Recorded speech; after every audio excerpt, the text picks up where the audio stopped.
Pilates has been the movement of the moment for quite some time now. Appearing as if out of nowhere in Hollywood a couple of years ago, the unique form of exercise has taken the world by storm. But this is not just another flash-in-the-pan trend. Actually, Pilates has been around for over 80 years. Joseph Pilates devised the exercise regime using stretchers and springs to help rehabilitate people injured in World War I. His exercises seemed to hasten the recovery of patients. Today, Pilates is making its way back into the rehabilitation arena. These young physiotherapists are being taught a revised form of Pilates. Recent research into spinal stability has shown that this form of exercise is essential for the reconditioning of the spine, particularly the lower back.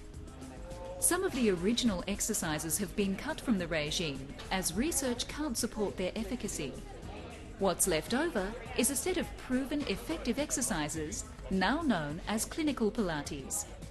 Craig Phillips, head of Dance Medicine Australia, is making sure the students are rigorously trained in the fundamentals of Clinical Pilates before venturing out into the workplace to deal with real patients. Pilates differs from more conventional forms of exercise in a number of ways. Firstly, there is an emphasis placed on conditioning the muscles surrounding the torso and back. These muscles are called core muscles, and core strength is essential if a stable frame for the body is to be created. Arms and legs work more efficiently if they are attached to a stable base. Another important factor that sets Pilates apart from other forms of fitness, such as weightlifting and gym work, is that strength and strengthening of the muscles is secondary to the reconditioning of the neuropathways connecting muscle movement to the brain. Research has shown that due to injuries, the body employs cheat mechanisms to cope with the strain placed on certain muscles.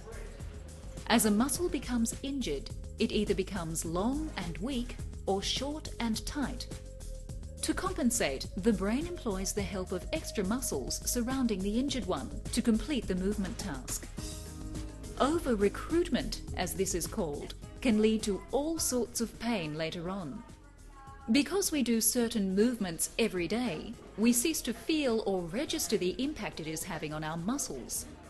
So when we go to exercise, we tend to put too much stress on our muscles so that we can feel the muscle being worked out. Pilates remedies this with body awareness. The students keep tabs on each other's progress as they trial some of the exercises. They make sure the person on the stretcher-like machine is using their back correctly.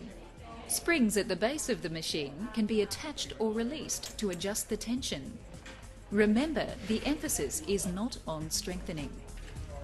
Traditional Pilates used floor work first, and then the patients graduated to using the machines. Clinical Pilates knows that using machines first is key to redeveloping the brain and muscle connection. Only when you are proficient on the machines can you graduate to doing floor exercises at home. Simple mid-range movements on the machines are repeated hundreds of times to make sure a definite pathway using the correct muscles is laid down in the brain.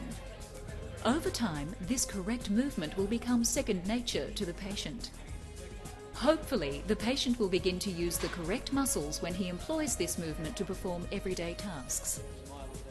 Breathing is key to any form of exercise, whether it be yoga or aerobics.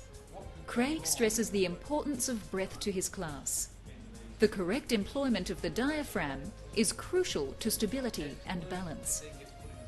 Back pain is a looming problem in Western countries. As the baby boomer generation grows older, lower back pain is becoming very common. Governments are worried about escalating healthcare costs. Pilates is being used by professional health practitioners to put the brakes on back pain.